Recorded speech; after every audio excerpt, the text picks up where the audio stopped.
Hello, Feminine Roadmappers. Welcome back to Feminine Roadmap Podcast, the podcast that helps you navigate the challenges and the changes of midlife and empowers you to live a more vibrant second half. If you find us on YouTube today, don't forget to subscribe and ring that bell. You can catch all the show notes on www.feminineroadmap.com, and any major podcast platform will have all of the episodes. Today, we are going to be talking about a brand new conversation. In the 7 years we've been doing this, I have not talked about ADHD. And my guest talks about how many people don't really know what it is, what it looks like, especially in women, which leads to a lot of misdiagnoses, mismedication. And she believes that there's a perimenopausal switch that happens in some women causing adult onset ADHD. My guest today is Tracy Otsuka. She is a certified ADHD coach. She is the host of the ADHD for Smartass Women podcast, and she is the author of her new book, ADHD for Smartass Women. Tracy, thank you so much for being on my show today. Well, thank you for having me. And I'm sure that there are some people today who are thinking, oh, that can't possibly be me. I'm not even interested in this topic. And my suggestion and advice to you is pay attention, because most people have no idea what ADHD looks like. I'm really excited to have this conversation because jokingly, we talk about when our hormones change, we literally feel like we're losing our mind. And there really is a vein of people that are afraid that they're actually getting dementia from they don't understand brain fog. But then we have the confusion and all these other things. So this conversation is rounding out that kind of brain conversation. So what led you to this mission and this message, Tracy? Well, it started out when my son was 12. After 3 years of all different kinds of testing and different therapies, from occupational therapy to visual processing therapy, he was finally diagnosed with ADHD. And I had thought, my husband thought, that ADHD meant that you weren't very smart, you were all over the place, and you were not going to do very well in life. And it could not be farther from the truth. So what we did, though, however, was we didn't know anything about ADHD. So we ended up hiring a psychologist who was supposedly an expert in our area in ADHD. And after the third visit, she had sat my son down. She had seen us as a family, and then it was just my husband and me. It was just my husband and me. Yeah, it was just me. Yeah, just my husband and me. I don't know why I always mix those up. So we sat down with her, and she said that our job as his parents was to reduce his expectations because he was far too ambitious, so he would not be disappointed in life. So needless to say, that was the last time we saw her. And so I decided to start doing the research myself. And I learned everything I could possibly learn about ADHD. And lo and behold, it took me 8 months, but 8 months later, I recognized that, oh my gosh, ADHD is genetic. It is about as genetic as height, so highly genetic. He had to get it from someone. And I realized that he got it from me. And I realized that because of one sentence that I read in the Bible of ADHD at the time, which was Ned Hallowell's Driven to Distraction. And that was that drivenness is a form of hyperactivity. I am nothing if not driven. But I did well in school, whereas my son really struggled. And that is because boys typically externalize their symptoms versus girls internalize them. And what I mean by that is if a girl has ADHD, she's actually in her head beating herself up about, well, why can't I do this? And I should be doing that. And so she's always kind of masking. That's how we tend to deal with ADHD or manage ADHD, versus boys are kind of the stereotypical climbing up the walls, being a problem, mouthing off, annoying everyone. And so because they're so annoying, they get the services. Girls are also twice as likely to have a form of ADHD called inattentive ADHD. What that looks like is the absent-minded professor, as an adult. So, you're just so outstanding in that one area you're outstanding in. But then the everyday stuff, like making sure dinner's on the table, getting your kids picked up on time, getting them to school on time, making sure, all of that boring work that's like Groundhog Day that never ends because the next day it starts all over again. Those are the things that we can typically be kind of terrible at. And so, because we're so bad in those areas, a lot of times what will happen with women is they don't even realize how brilliant they are in the areas they're brilliant in. So, in the classroom, that inattentive girl can look like the girl who sits in the back and she's just in her own little daydream. She's creating her own little fantasy world. The teacher calls on her and she's like, What?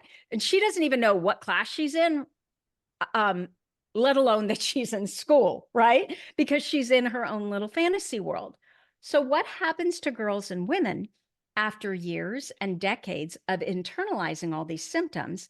They often get diagnosed with anxiety, depression, sometimes bipolar disorder, when underlying all of it is ADHD. And if you treat the ADHD, sometimes all the other symptoms will go away. Mhm. Often it's comorbid, so there's a little bit of a lot of those things, but and that's just how mental health works. But a lot of times the symptoms will go away. I mean, the reason why she's so anxious is because she's trying to manage all this stuff that's going on with her Yes. brain and trying to figure out, okay, well, why can't I do this the way everybody else can do it? The other problem is all of the socialization issues and sexism and societal roles, right? How girls are supposed to be. I mean, if you think about life and how you grew up, it was just assumed girls are always neater, right? They have better penmanship. They're more organized. And this is not true. It has nothing to do with whether you were born a girl or you were born a boy. But because that's what society teaches us, we internalize that. Um, the third thing that is different between girls and boys is girls are typically diagnosed later in life. So they're diagnosed um, in puberty or after, versus boys tend to be diagnosed, 7, 8, 9 years old. So, you know, a lot of people think, even experts, even, clinicians who, they're in, mental health, they think that if you don't have these symptoms when you're a child, that you don't have ADHD. And granted, you do need symptoms as a child, but what are the symptoms you're looking for? So hyperactivity can look like ultra chattiness. And what do we always think girls have, right? Girls are chatty. Women talk too much. No, they don't. It's certain people with ADHD. That's just, a form of hyperactivity that they're going to be talking a lot. So there are a lot of symptoms that look different in women than men and boys. Mm, I should that's say really women and girls. fascinating. Yeah, I totally understand what you're saying. Boys are squirrely, boys have difficulty learning. You have all Yeah. of these statements, and then the girls are kind of, if they are not Hmm. quiet, doing what they're supposed to do, then they're a problem. But it's not Right. usually like an ADHD thing. Yeah, I totally get that. No. It's funny because I I have people that pop up in my mind as you're saying these things, Huh? but I'm very fascinated to talk about the hormonal, Mm. this adult onset, because I think that, like I said, there's a lot of confusion in our bodies and in our minds. And we do begin to feel like, what's wrong with me? Why can't I, fill in the blank? So let's talk a little bit about this adult onset ADHD. In order to do that, is it okay if I back up a little bit and we talk about what ADHD is generally? Because that will then give a greater understanding. First of all, it'll allow your listener to think about, well, could that be me? And then it'll give them a greater understanding of why we have this problem, what I call maturity onset ADHD. So, is that okay? Absolutely. Okay. I don't want to do my ADHD just run over people thing, right? Oh, you have the floor. Teach us all you Okay. can in the amount of time we have together. Wonderful. So, ADHD is a neurobiological condition. And ultimately, what it means is there's hyperactivity.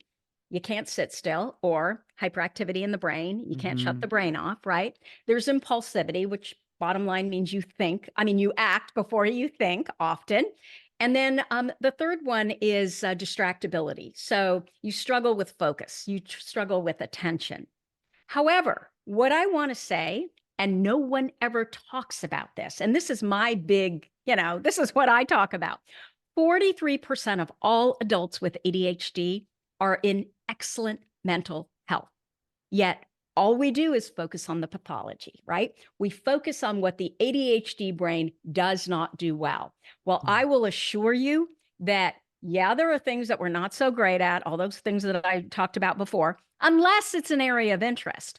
And that's what makes it so hard to diagnose ADHD. It looks a little bit different in everyone, but the common thread that we all have is we have brains of interest. So, and I'm going to tell you why in a second. So if we're interested, we'll totally pop in and we'll hyper focus and you cannot distract us.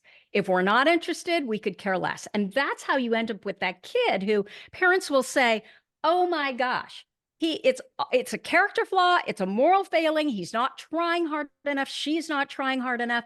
Because when she's interested, like when she's playing video games, she can do that till the cows come home. But then when it comes to homework, she can't do anything, right? So I just need, and I kind of did my ADHD digression thing. But what I really want people to understand is, yes, there are things we struggle with, but there are things that we are positively brilliant at. So what are some of the telltale signs that people don't typically talk about, which you would never think, oh, that means you have ADHD? So if you are the kind of person, number one, that has unexplained underachievement. So what that looks like is you are a woman that your friends will be talking to you and they're like, she is so bright, and she's so interesting and so interested in so much. But why can't she get it together? Like, why hasn't she been able to have really any success in, her career? And maybe as a parent, she really struggles. Like, what could that be? Unexplained underachievement. That can be a sign of ADHD. The second one is consistent inconsistency. So in my son, that would look like A's and F's in the same class in the same week. So, it's just, you can't even predict, like, when is that brilliant brain going to show up and when is it not? Well, it's going to show up when it's interested. Okay. And so then the third one is typical tips and tricks for productivity, like those kind of productivity hacks. They just don't work for your ADHD brain. So I'll give you an example of what's the one, eat that frog. There's no way in hell I'm eating that frog, because eat that frog means you do the hardest thing first thing in the morning, or just do it. Well, if we could just do it, we would have just done it. Or time blocking, plan your whole calendar out for the whole month and block all the time. There is no way, because I just never know if I'm going to show up on that day and want to do that thing. And so again, it's about interest. So you have those three things, and what they so that'll kind of give you an indication of, oh, does that sound like me? Does that sound like my kid? Does that sound like my friend? But then beyond that, so why is this? What is going on with the ADHD brain that interest is so important? It's dopamine. And we don't know, it's a neurotransmitter. We don't know. And dopamine is it's the feel good motivation, just do it, let's get it done, neurotransmitter hormone. And so they don't know for sure with ADHD, but we have enough brain scans and, ways that they've looked at the brain, that what they do know is that it's either that the ADHD brain doesn't make enough dopamine, or it's that we don't process it in the way that a typical brain processes it. Now, dopamine controls our prefrontal cortex, that frontal lobe of the brain that is responsible for our executive functions. Our executive functions are like the CEO of our brain. And that is the part of our brain that is responsible for planning and scheduling and time management. We don't see time often. It's responsible for motivation and decision making and organization. So all of those things are things that the ADHD brain struggles with. When we do well and don't struggle so much in those areas, it's because we are in an area of interest. So now that we kind of understand how the brain works and we understand how important dopamine is, I'd love to answer your question.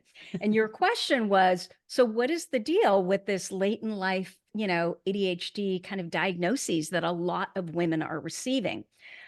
Well, first of all, just like in most science and medicine, women's bodies aren't studied, right? We are just assumed that, or it is just assumed that we are mini men.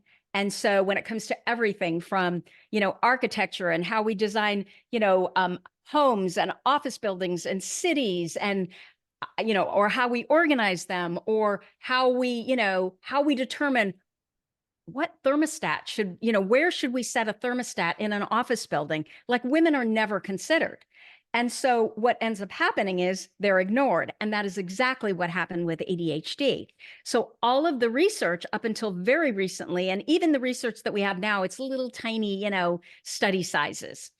But all of the research has pretty much been done on prepubescent white boys. And so that is why we haven't known, frankly, that, most people don't even know that women can have ADHD or that girls can have ADHD.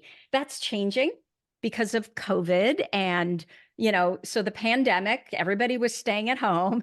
And all of a sudden, you had to manage your career at home as a woman. You had to manage your whole family at home. And then you had to manage their education as well. And women just got to the breaking point. But we also had all this time at home. So we started watching, TikTok videos, and we started to realize that, oh my gosh, there is a reason why my brain is the way or operates the way it operates. So what happens with women is we have all these stages in our life, right, where our hormones start bouncing around. So puberty, which is when ADHD is typically diagnosed in girls, if we get it, pregnancy, postpartum, perimenopause, and then menopause. And so what happens with women in all those stages, but especially later in life, perimenopause and menopause, is our estrogen goes down. Well, guess what they've finally discovered because of a few little studies? Estrogen modulates dopamine. Okay. So when your estrogen goes down, your dopamine goes down. What controls our prefrontal cortex? The dopamine. So, so where am I going with this? So estrogen modulates dopamine. And on top of all of that, we know that for everybody, men, women, everybody, our dopamine goes down 10% per decade. So you've got that going on. You've got normal menopause, perimenopause, and menopause. And then on top of that, you put ADHD.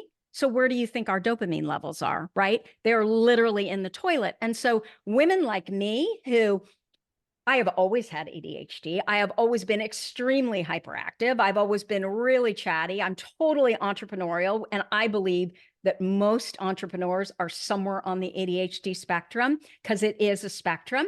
So I had symptoms, but I had the good symptoms of ADHD. I had the drivenness. I had the, extreme socialization. I had the high energy. I had all the stuff that really helped me as an entrepreneur and helped me to, have a law degree and get a graduate law degree. And I've had several companies that I've run. It was my ADHD that allowed me to be successful. But all of a sudden, right around perimenopause, I didn't even recognize myself. I've always had really high confidence. I was starting to question myself and my confidence levels. I literally thought I had dementia because I could not remember anything. And at one point, I actually went to the doctors and I was tested for Parkinson's. My handwriting changed. Just everything changed, things I could do. So I am a huge cook, or I was. to the tune of I could have 75 people over for dinner and I wouldn't even think twice about it. Like I loved it. I couldn't even cook for a party of 4. I couldn't get through the recipes. I couldn't read all the text. I was burning things. I was never like that before. That was where I was highly confident. My whole brain changed and I felt like my whole personality was changing. And so I had gone to everyone. I had gone to a hormone specialist. I had gone to my gynecologist. I had gone to a naturopath. I had gone to a psychologist. The psychologist, by the way, she was Chinese, so she was also Asian. And she looked at me and I was like, what is going on with me? And she said, there's nothing wrong with you at all. It's just, the bloom, it's an Asian thing. The bloom comes off the rose, and we're always such drivers, and things are just never as exciting as they, have been in the past. And it's just what happens when you get older. So that was the advice that I was given. And it wasn't until I figured out for myself that it was ADHD that everything changed. Because once we understand what it is, then we can start building strategies and workarounds. And so, I completely reinvented my life, my career, and this is what I do, helping thousands of women understand their brilliant ADHD brains, because most of the information around out there is about the pathology of Yeah. ADHD, everything that's broken. Yeah, and I think that's what makes it difficult to want to face it, is because Yeah, the context that it's delivered in is negative, right? right. We think that if you have this, then you are wrong or Hmm. bad or insufficient. And Broken. right? Yeah. So I would imagine that it's difficult for women to wrap their minds around it in a positive way initially. Do you find that Yeah. to be true? Absolutely. And especially if from the time you were a kid, see, I was one of the lucky ones. I realize now I did fairly well in school, but I realize now that I worked harder than everybody. So I was the one who worked for weeks in advance, put together the most incredible notes. Like when I went through law school, the books that we'd have to read, I can't remember what you call them, they were all tabbed, they were highlighted. And then from there, I would create this incredible outline in a notebook. That was also tabbed and highlighted and, Mm-hmm. with red pencil. And then from there, it went to a few page outline. From there, it went to note cards. I mean, it was insane the amount of work I did to do as well as I was able to do. But that was because of my ADHD. And then I would give it to my roommate. She would study the night before and she would always get a half a grade at least higher than I did. And so you start to think that, well, I must not be very smart. Right. Mm-hmm.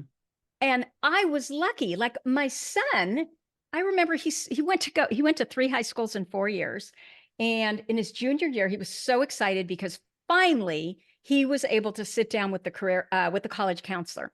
She sat him down and she said to him, she gave him a pamphlet. She didn't say anything. She gave him a pamphlet on how to be an HVAC technician. Now, there is nothing wrong with being an HVAC technician if that's what you're passionate about. My kid was scared of bugs. HVAC technicians, they crawl under houses. And then she said to me, and this was, a woman who had been a professor at Stanford, and she had started Stanford Online high school. And she said, there is nothing more we can do for your son. I just want to report that my son is a senior at NYU and he's graduating in May. I don't know how he did it, 3 majors in 4 years, but he's graduating. And what he has decided, he's going to be a psychologist. And he was also diagnosed with dyslexia, but not until his junior year of college. So had they caught that early on, right? I mean, they saw ADHD, and so all you see is ADHD. They didn't find the dyslexia. They didn't see the dyslexia, even though he kept asking about it. So I guess my reason for bringing this up is if something feels wrong, if you feel like there is just something not going right with your brain, and you're bright, and you know that you're not achieving what you're capable of, consider ADHD. Mm-hmm. It's fascinating how, um, as humans, we learn to cope with whatever our challenges are, Mhm, right? We mhm. just kind of accept it and find the workarounds. And the more challenged a person is, the more workarounds they have to come up with. Yeah, I'm yeah. thinking about my oldest daughter, and Mm, uh, we had challenges. I homeschooled my girls, so I was aware of their learning styles, and choosing a curriculum that was suited to the way that they learned. So it was really helpful. But we hit this spot around about fifth grade for her. And I realized that there was some sort of breakdown, like from her brain to paper when it came to yeah, writing. yeah.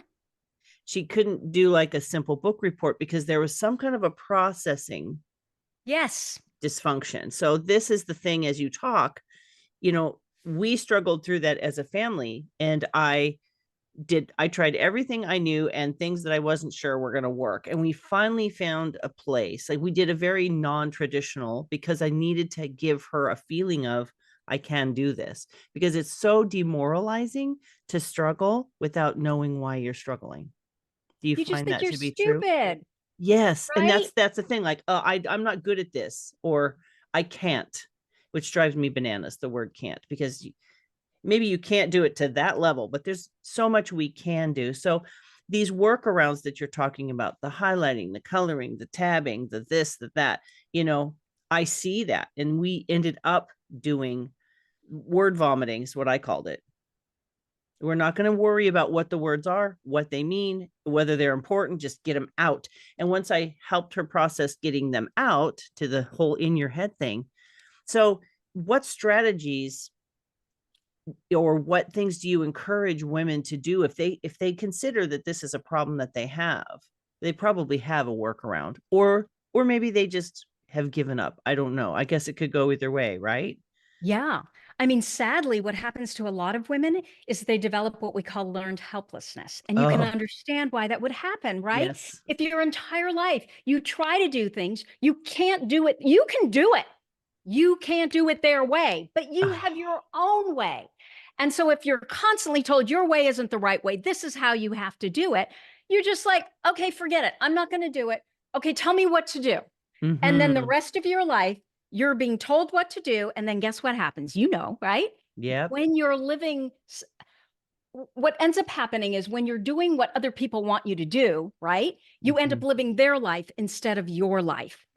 And so for an ADHD brain, I think the most important thing is number one, that you are in an area of interest. Interest. Yes. And you know what that is, right? When you're passionate, when you're just lit up, when you're like, I am in the right place at the right time, that is where you need to be. That is where you need to be exploring more. When you are struggling and you just hate it and you're beating yourself up and you're not good at it, stop doing it. I Mm-hmm. mean, and so many ADHD women, what happens is they struggle in school, right? Mm-hmm.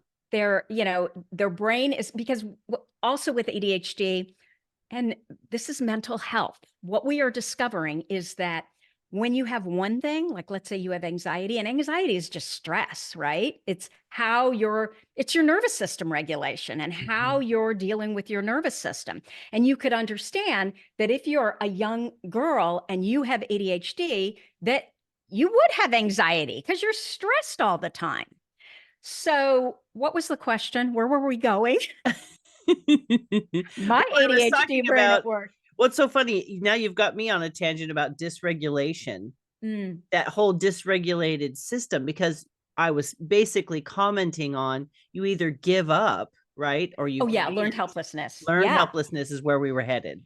But Yeah, I so see that dysregulation, and I've also seen that learned helplessness, which I'm that characteristic drives me bananas. I don't have it in our home, but I have people in my life who do that, and it drives me bonkers. But in a context, it's interesting to look at it from a different angle.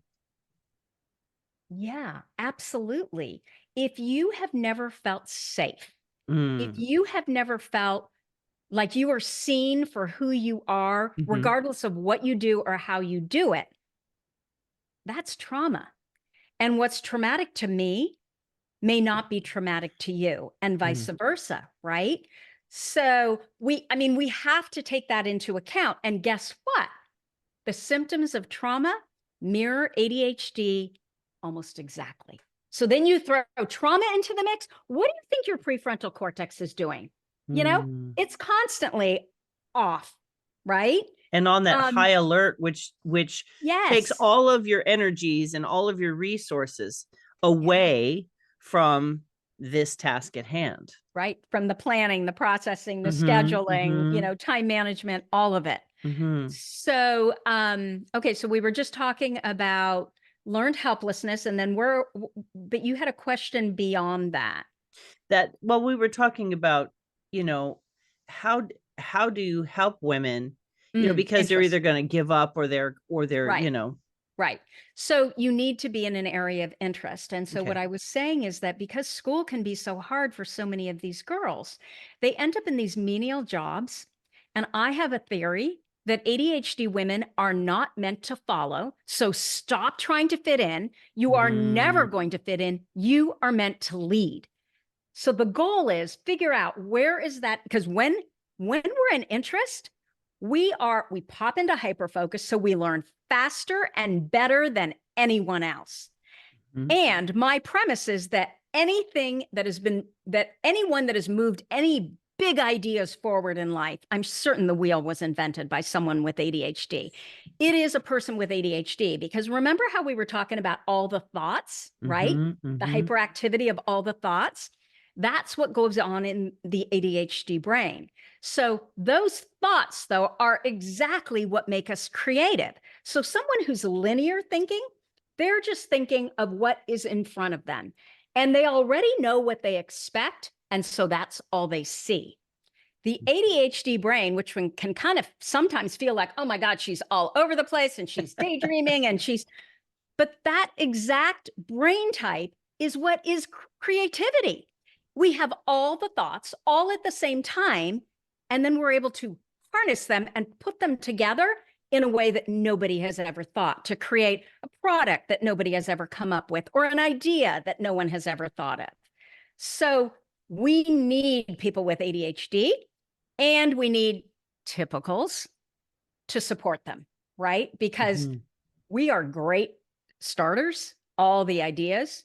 We're okay middlers in terms of getting the ideas to fruition because it's fun and it's interesting, but we're kind of awful, at the follow-up stage, because by then it's just so boring. So we need those people at the follow-up stage, right? We build the businesses, and they're the ones that then keep it going once we've lost interest and are on to the next business. So it's the problem of finishing. Yeah. Well, and what I always talk about with my women is we need to learn how to be last 5% finishers Yeah. on the things that are important to us. Part of the problem is, so the ADHD brain, as I mentioned, it's an interest-based nervous system. Mm-hmm. A typical brain has an importance-based nervous system. If it's important to the parents, if it's important to the teachers, if it's important to the coaches and the spouses and the bosses that you get that thing done, because you should just get it done, they can say, okay, I'm going to get it done. We can't do that. Or we can, but it's so much harder Yeah. because we have these interest-based nervous systems. If we're not interested, it's really hard for us to do that thing. So you have these girls who struggle in school. And so then they take these menial jobs, like, I don't know, they're a Starbucks barista. Again, if that's what you want to do and you're passionate about it, go for it. But for many of us, it's just not enough. We're not aiming high enough. And so Mm-hmm. what you'll find in school is school will typically get easier and easier if you're in an area of interest. So if you're at that PhD level, if you're at the master's level, all of a sudden you're the valedictorian. Again, it's because of interest versus what does education do? Education, until we get into, frankly, grad school, it goes wide instead of deep. You have to learn all of the things, and most of those things we don't give a crap about. So that's what makes it so hard. Um, So so interest, basically, our ability to be bought in Yeah. is the reason we succeed. Mm-hmm.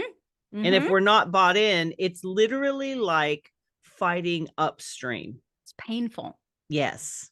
Mm-hmm. Yeah, I it's see painful. that. Mm-hmm. Okay, so interest is where I Mm-hmm. go first. Then I go to positive emotion. And this is true for everybody, but it is especially true for the ADHD brain. And this is so important for kids. If we are not in positive emotion, we can't get out of our own way. But when we're in positive emotion, the sky is the limit. Nobody can stop us. No. So this, what do they call that kind of parenting? Tough love parenting, all of Mm-hmm. that. And we don't like to be told what to do. So we can get Stubborn. very oppositional, right? Yeah. So you put that combination together, it is just not going to be successful. It's not going to work. You are Mm-hmm. never going to win against someone with ADHD who's stubborn and is like, you may win in that one instance, but you will not win the long haul. So for kids with ADHD, the most important thing that a parent can do is be that person who just believes in them against all the odds because they are fighting usually the education system. They're struggling with relationships with friends. It's life is just harder for them when, just school is so hard. Mm-hmm. And that follows us all the way through. So it is so important to be in positive emotion. So if you are struggling to do this thing you don't really want to do, how can you make it fun, challenging, or social? Because those three things spike dopamine for all brains, but especially for the ADHD brain. So, okay, I don't want my kitchen to look like a big disaster. And just so you know, not everybody with ADHD has a disaster of a home. Some of them can be like me, which is a recovering perfectionist. So I call it visual pollution. If everything around me is not perfect, I cannot focus on the thing that I need to focus on or that I want to Mm. focus on. So I'll do this thing called procrastinating, which I think is a really successful type of procrastination as procrastination things come.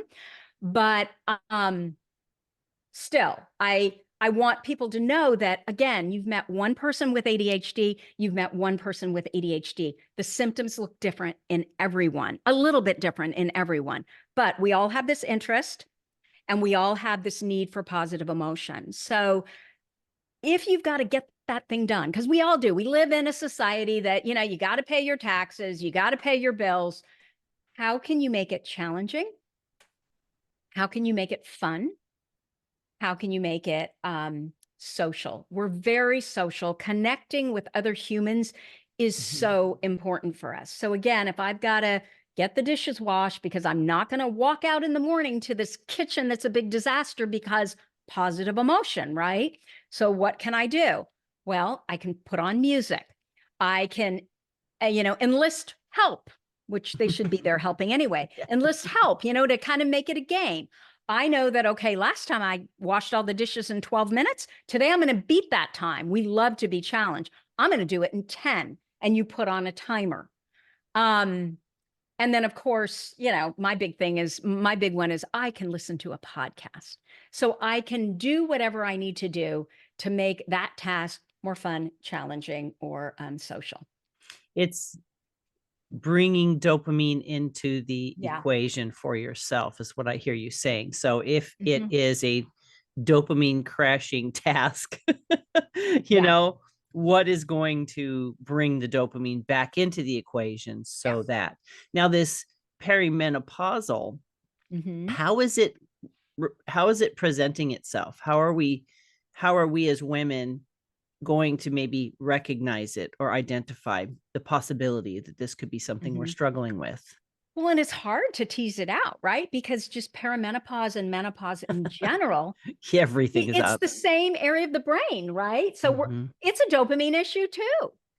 But it would be so uncharacteristic that you're like, there is something truly wrong here. And I think so 75%, at least 75% of women that have ADHD have not been diagnosed. And I Mhm. would say, I'm going to um, get myself out here on a limb. I would say most of the women who feel like I don't even recognize myself anymore, that it's so severe, my working memory, because we all have that where you walk into a room and you're going to go do something and then you forget, You right? stand there going, Yeah. But it's how often does it happen? mm, And does it happen to the point where it is really making life so much more difficult? Yeah, like it's not funny anymore. right. Um, It gets scary for some women. yes. Yes. If you're talking about to the point where I feel like my whole personality has changed and it's scary, I would Mm-hmm. absolutely look into ADHD. Mm-hmm. Mm. Now, lifestyle choices. I realize we're Mhm. talking about, chemicals, and we're talking about all, obviously, by this point, habits, workarounds, coping skills, and now our whole life is changing. Every woman I talk to in midlife, we just feel like we are, what is happening? There's so many variables and so many changes. And so, what kind of health strategies, or are there any health strategies that can set us up to get ourselves back on track? Yes, and they're probably all that many women will hate. But I promise you, if you just start with one and just start a little bit. So, I know so many people are so adverse to the term exercise. And so I try not to use that. And what I use more is just move your body. Mm-hmm. And when you're moving your body, after you're done, I want you to pay attention. So, one of the things ADHD women often are not so good at, because I call us next people. We're always on to that next thing, right? Mm-hmm. We're Mm-hmm. looking for the dopamine. And so we don't pause long enough to get inside our body and ask ourselves, okay, so I just worked out. How do or I just went for a walk. How do I feel? Because when you connect how you feel to the fact that you moved your body, it is so much easier to move your body because on the other side of moving your body, this is how you're going to feel so much better. And so what you do is you literally change your brain. It's neuroplasticity. Mm-hmm. I used to work out. I've always worked out. That's how I've managed my ADHD. And as a small girl, up until I was 13 years old, I danced ballet 6 days a week. And I am certain that that's what saved me as well. Because what we know is exercise also increases dopamine, and exercise is as effective. So a course of exercise, only 20 minutes at 70% of your maximum heart rate, is comparable to a course of Adderall, which is a stimulant medication for Mm-hmm. ADHD, and Prozac, which is medication for depression, right? So I think they might prescribe it for anxiety at times too. Mm-hmm. So we know that it helps any brain, but it really helps the ADHD brain. And what we've discovered is there are some people who, like they're marathon runners, they're just really physically active and they're able to manage their ADHD, don't even know they have ADHD. And then something will happen. They'll hurt their knee, they'll break a leg. They can't work out the way they worked out before. And Mm-hmm. all of a sudden they get all of these, symptoms that they never had before. Mm. So exercise, sleep, Oh, and yeah. I was the biggest sleep denier until I had to do a presentation for Attitude magazine on sleep, and it was called Revenge Bedtime Procrastination, because that's who I was. That time when everybody else is asleep and you have it all to yourself Mm-hmm. and you don't even have to do work. You can just do whatever you want. Well, it's coined revenge bedtime procrastination, and that's who Ah. I was. Mm-hmm. I would stay up till forever. Part of it is I didn't need a whole lot of sleep. I have a lot of energy naturally, but I just hated to sleep. The other part is, when you're sleeping, when you're lying in bed, it's like all those thoughts, right? And Mm. often they're not very good thoughts. And so I just did not, it wasn't, once I got to bed, I fell asleep right away. It was, and I didn't wake up in the middle of the night and couldn't go back to sleep. I never had any of that, not through perimenopause, none of it. But what I had was I couldn't get myself into bed because my mind was such that, oh my gosh, there's not enough hours in the day because we struggle Mhm. with time. We're time blind often. There's not enough hours in the day. Why would I waste it in bed sleeping? There's so much to do.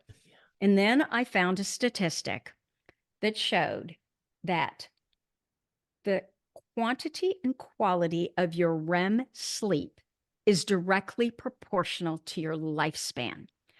And your REM sleep is the sleep that consolidates your learning. So, whatever you're learning during the day, when you go to sleep, it consolidates your learning, which is why we shouldn't cram, right? In school and all of that, which I did all of it. It doesn't work. And your REM sleep it's like free therapy. It's Mm. also responsible for emotionally regulating your nervous system. So once I knew those three things, I was like, okay, I don't need 8 hours, but I need to at least try to get 7 hours. And so that became my new normal. And the thing is, when you get into bed determines when you're going to wake up, determines when you're going to get sleepy so you can get back into bed, your circadian rhythm, right? And so if you can set your day by first thing in the morning working out, you literally train your brain where it is not, I'm like a robot now. It's not even a thought that, oh, I don't want to work out. Like, I don't even have those feelings ever. I just get up and I go because I have trained my brain that I feel better when I do that. The other thing that I think really works is nature. We Mm. are, I mean, we're all, we're humans, we're animals, right? And we are all about, we're part of nature. And so nature is one of the other things that I find is so important for the ADHD brain. So if you can get outside for 10 minutes first thing in the morning, again, that will set your circadian clock, your circadian rhythm. And it really helps you to just kind of anchor the day and again, calm that nervous system down. Our cortisol levels typically are highest first thing in the morning. I mean, even when it's raining, if I can, even if I'm, in the patio in the overhang, I'll just go out there for a few minutes first thing in the morning. And again, that Mhm. really helps Mhm. to calm myself down. Um, I'm trying to think. Okay, so this is my big strategy though. Wait, where is it? This is a podcast. So, or are you only on YouTube? Are you also on? Oh, you're on all the platforms. You're on all the platforms. So what I'm holding Yes. up is it's called a time cube. And this is probably the biggest hack among my community. So sometimes we struggle to start, right? There's something that we really need to start and we don't want to start. All that is emotion. It's not about doing the thing, it's about how we feel about doing the thing. So what we have Mhm. to do is we have to get out of our head and we have to get into our body, into action. This time cube is the best way to do that. And so what I'm holding up, this one happens to be bamboo. And unfortunately, they don't make it anymore. But there's all kinds of times around the side of it 10, 20, 25, 5, 10. And then on one side is a timer. The only side I ever really use is 25.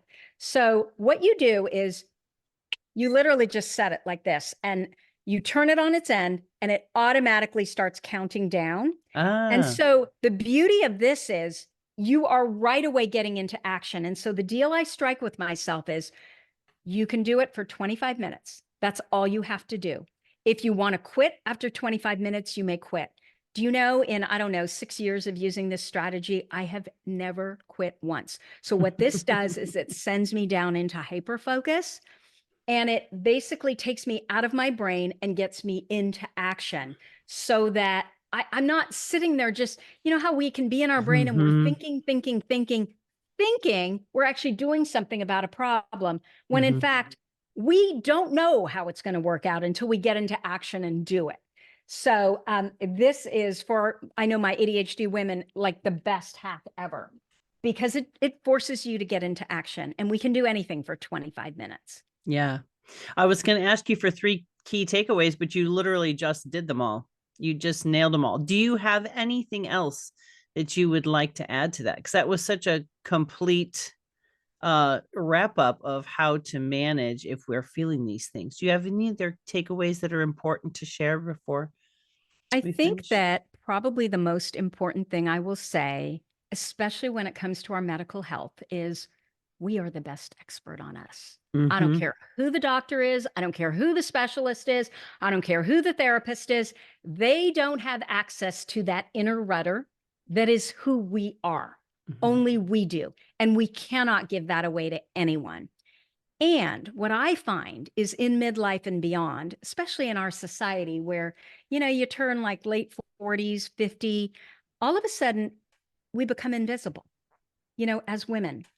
And that is such bullshit because what I have discovered, well, you've seen the studies recently. Forbes had a study out about all the new businesses that are started, all the entrepreneurial ventures, like the percentage of women that are starting that are 55 plus was off the charts. I think it was the single biggest group. Mm-hmm. And we are the ones that are out there doing this. And so don't let anyone take your power away, right? Don't let anyone take your confidence away because I know what that feels like, especially when we used to get a lot of attention. It was different attention when we were younger, but this kind of attention where you're actually able to change lives, where you're able to make a difference, it not only changes other people's lives, it also changes our own life. And so I just believe that for women, we're past, raising the kids. We're past those early stages of whatever careers we had then. These are the years of our life Mm-hmm. when we can really make an impact, and we need to make that impact to change society, to make it better, because we have so much wisdom. So I just want to encourage any woman, if she's thinking of starting anything, trying anything different, learning. ADHD people, we are lifelong learners. Just go out there and do it. I can't encourage you enough because you will make that difference. And by changing other people's lives, you will change your own. So Mm, thank you. wonderful. How can people find you and your resources, Tracy? Probably the easiest way is to go to my website, which is ADHDforsmartwomen.com. Everything's there. Excellent. Well, Tracy, of course, I want to thank you so much for saying yes to me. I slid into your DMs on social media and said, hey, I need you to be on my show. And of course, you have proven to be 150% what we needed. And so I want to thank you so much for taking your journey, learning what you've done, learning about yourself and about other people, and to your own point, changing your own life and changing other people's lives in the process. What a gift you're bringing to the world. Thank you so much. Thank you. It was a privilege. Wonderful. Friends, today, if you're on YouTube, just look down below. I'll have the link to Tracy there and the title of her book and her podcast. If you need to head to www.feminineroadmap.com/episode 362, you can also get a hold of all the show notes there. They will be hyperlinked, so you can just click on them. This is one of those conversations. I know I say this all the time, but seriously, every week when I talk to my amazing guests, what they bring to the table. This particular topic, though, could be the missing puzzle piece for so many of us that are feeling extra disconnected, extra confused, extra frustrated with the changes within our bodies and our minds. Like we feel beside ourselves, as if we don't even know who we are anymore. And to feel that there's no hope or help for us is so discouraging. This is a resource that can put you back, to Tracy's words, in your power, knowing yourself and understanding your value and what you're struggling with so that you can advocate for yourself. So powerful. You do not have to wear the jacket of the labels that you are given. And we don't even need to look at ADHD as a label. What we look at it as it's a way our brain works. It's neither positive nor negative in that context. It is the way that our brain works if you have it. And if it is, then what can you do to be the most successful? We don't need to see it as a negative or a disability or a way of holding ourselves back. It can just be part of who we are, and it can be a superpower. So many things that we have and are superpowers. And I just really want to encourage you, if any of this sounds familiar, get on Tracy's Instagram, get on her website, listen to her podcast.